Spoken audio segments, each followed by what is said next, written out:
Hello again, Bill Herman with the Entertainment Experience and this week's version of Creative License.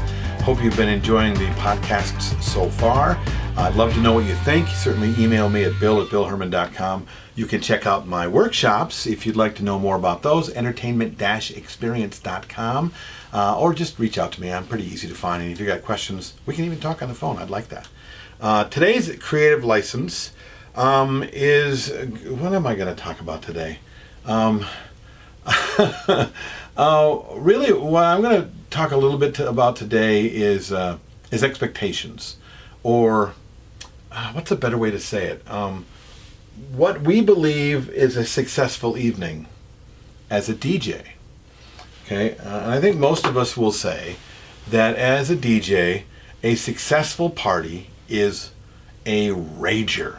Okay, it's a party that starts out like a snap. It's like, boom, it's going. All right. People are excited. They're smiling. They're dancing. Okay. And then you're building them and you're building them and you're building them and you take them here and you take them here and you take them there and you build them down and you build them up and you build them up and you got them screaming and you got them singing and cheering and clapping and going nuts and you bring them down. And by the end of the evening, by the time you're done, you've got this party that's just going crazy. People are tearing their shirts off. They're hanging from the chandeliers. They're pouring beer on each other. There's mess. I mean, it's a crazy college type fraternity party. That's a DJ's dream, man. I mean, Bill, we love you, man. One more song, go another one. Come on, you can do it. We love you.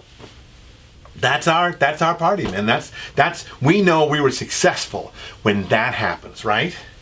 Right? Well, if that is true, then think back to the last time, and I know it's happened to almost all of us, that you had a rager like that, but then later you had a client that had comments that were less than stellar, that they were unhappy with one thing or another. They didn't like this, they didn't like that. You didn't play a song, but you did. You didn't do this, but you did. They're like, it was okay, but you know for a fact it was crazy. See, the problem is, usually around that is because you've been seeing your party. Really. You've been seeing your success. You came to the party to be successful, to see your version of a successful party. And what you didn't do is spend some time ahead of time with your client so they could really define what their version of a successful party is. Believe it or not, especially when you're doing private parties, that are birthday parties or anniversaries or wedding receptions, you know, those things that pay a little bit better, okay? The ones where you can get some reputation and build something where you can make more money than you're usually making when you're working at a bar or at a college fraternity party or a high school dance. You know, those things have their expectations as well. And you can even probably find that sometimes a high school dance, you'll have complaints as well because you were building it for you. See, that's what it really comes down to, isn't it? So did you do the party to really have a successful you party because it was about you? It's about what you wanted. You worked really hard to get that thing that you know is successful for you? Or did you take enough time with your client, whether it be 1 day, 2 days, 5 hours, whatever it is, so that you know exactly what they want to see when they're done? Without putting any of your stuff into it, without kind of talking them into your ideas, without leading them into, oh, and you want a big raging party, right? No, really, honestly, getting to know and really understanding what is successful for them. Let me give you an example. I did about 10 years ago, I did a wedding for a couple that got married at a church, and then they came to a place called the St. Paul, the Como Zoo. It was at the Como Zoo, the Como Zoo Conservatory in St. Paul, Minnesota. It's a nice place. An upper room, not a lot of windows in this room, pretty dark, in fact. And we were at their meeting, going over stuff, and we got to music, which is like, music, that's where I start getting excited, right? Which is where we all get excited. So I'm like, okay, we can do this, we can do that, we love this. So, and then, well, I don't know, I've got a few examples of things that I would like to hear, they said. And I went, oh, okay, well, tell me what they are. We'll put it on your I want to hear list, because, we'll get them in there in that raging party, right? Well, then they started to list off all of these songs that they loved, that were acoustic songs. There's a radio station here in the Twin Cities about 9 years ago called Cities 97. Cities 97 was a groundbreaking radio station and a format that was designed here and went all over the United States. But it was cool. Sting got played in this thing, or acoustic versions of Sting's music. They had a show that was like their most popular show was Acoustic Sunrise and Acoustic Sunset, where it was nothing but acoustic versions of songs that we like. Nothing raucous, all music you would listen to while you're sitting on the deck, drinking a glass of wine, watching the sun go down, enjoying outdoors on the deck at the lake. Nothing raucous, just kind of cool, man. It's almost smooth jazz, but hopefully a lot cooler. I thought it was cool. I liked the station a lot. So they're listing off all this stuff, and I said, so it sounds like you really like Cities 97. She goes, exactly. That's exactly what I want all night long. Nothing but music from Cities 97, the acoustic jazz stuff. We'd love that. And I kind of looked at him like this, and my face started to fall, and my eyes got wide, and I'm like, nobody's going to dance to that, right? Well, no, me and my friends, we'll dance. No, okay, you and your friends. So that's you and your husband. You're both into this stuff, right? And he's like, yeah, man, I love this stuff. I said, okay, so great. So we got 300 people coming. How many of your friends? Well, people in the wedding party. I said, okay, so that's 8 on one side and 8 and another, 16 plus you guys. That's 18. And everybody likes this, just like you. Oh, yeah, we all do. I said, okay, now we're up to 18 people. And let's just say that another 10 people in the room really dig this music. Well, oh, no, it's not 10. It's more like 20. I said, okay, 20. So now you've got 36 people out of 300 that are going to be into this music. And they're going to dance? Well, not dance to every song, but, we really dig it. So we want to hear that.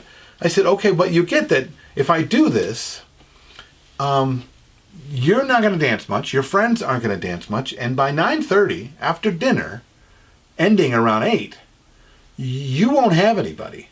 I mean, it might be you and your 36 friends, but really, it's just nobody's going to stay.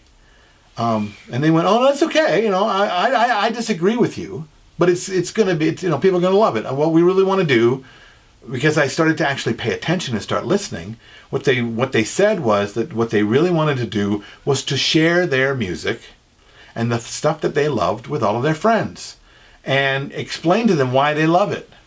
And they want to share this with them, their style of music, their soundtrack for the night, okay?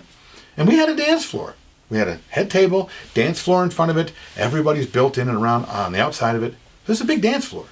When it's all done, I introduce them for their first dance, and then she has her father-daughter dance, and he dances with his mom. And then I say, okay, my friends, the rest of the evening is a special evening that's been chosen for you from our couple.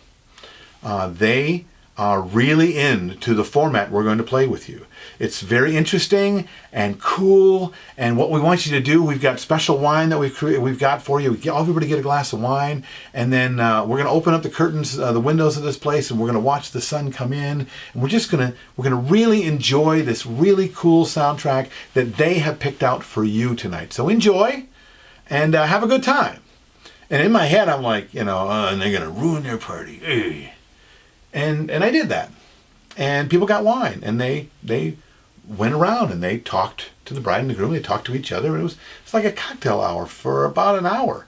And then by 9:30, exactly what I said was going to happen happened. Everybody was gone. Everybody except for the bride and the groom who hadn't danced to one song. Their friends who really hadn't danced to anything. They're just sitting around like they were out on a deck on the lake, listening to their tunes, sipping their wine. And I played that all night until 11:30 when we said goodnight. They hugged me at the end of it. They thanked me at the end of it. And this couple, who I gave exactly what they thought as their successful evening, has sent me more work in the last 10 years than any couple that I've ever worked with. Way more than any of the ragers.